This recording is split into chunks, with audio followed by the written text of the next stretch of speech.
Yo, yo, what up, gang? This your boy Neil back at it with the best at it. So today, I'm going to discuss how I started my own bloodline in dogs.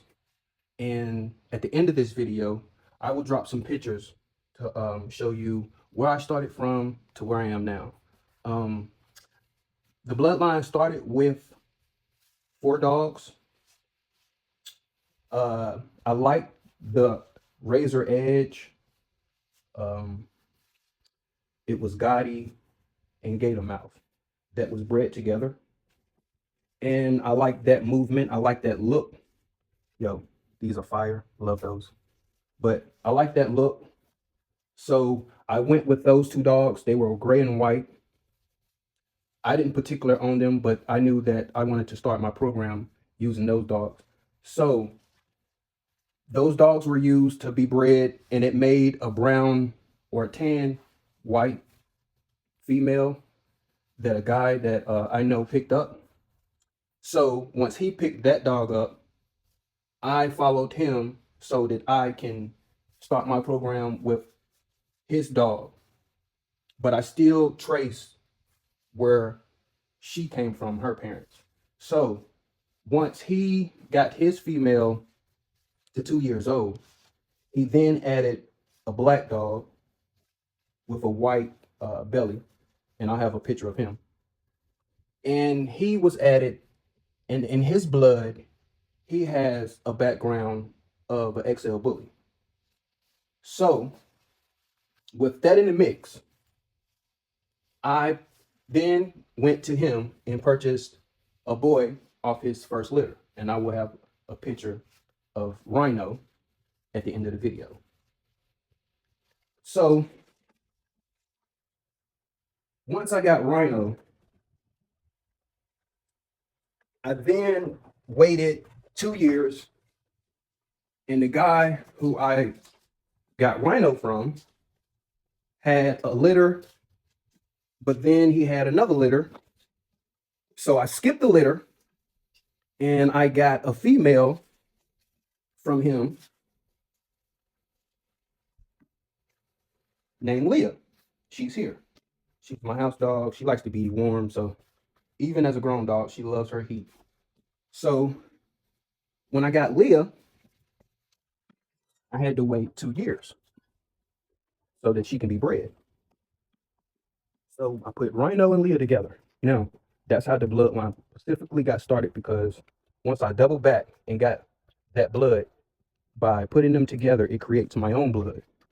And typically, you don't want to breed brother and sister. So that's why I skipped a litter to make sure that they wasn't litter mates, but they did come from the same parents.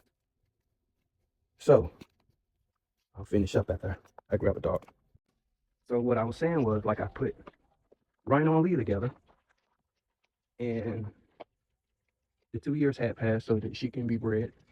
And I came up with, I think I had 8 pups of my own. And that's in particular where my bloodline starts.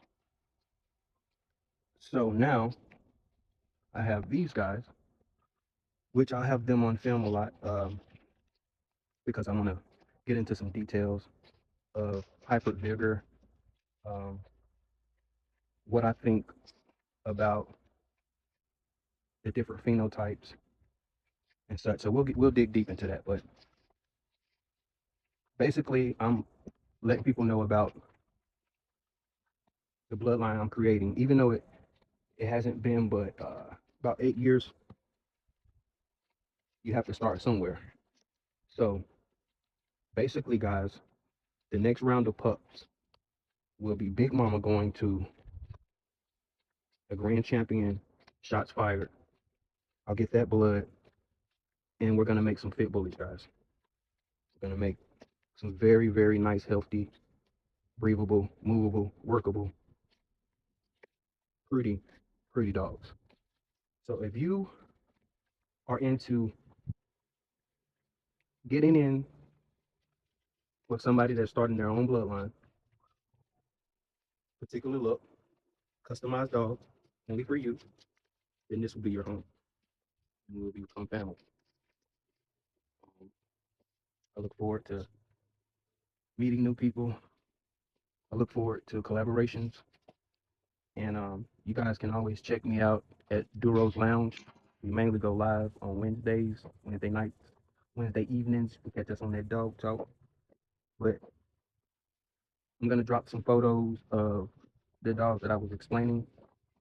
Hopefully you can get from where I started to where I am now. I'm very excited, very, very excited. But just wanted to drop a little info on me starting my dog breed, but starting a bloodline, which is not easy. You have to start with a lot of dogs, and you have to be able to rehome dogs and only keep the ones that need to be kept for the program.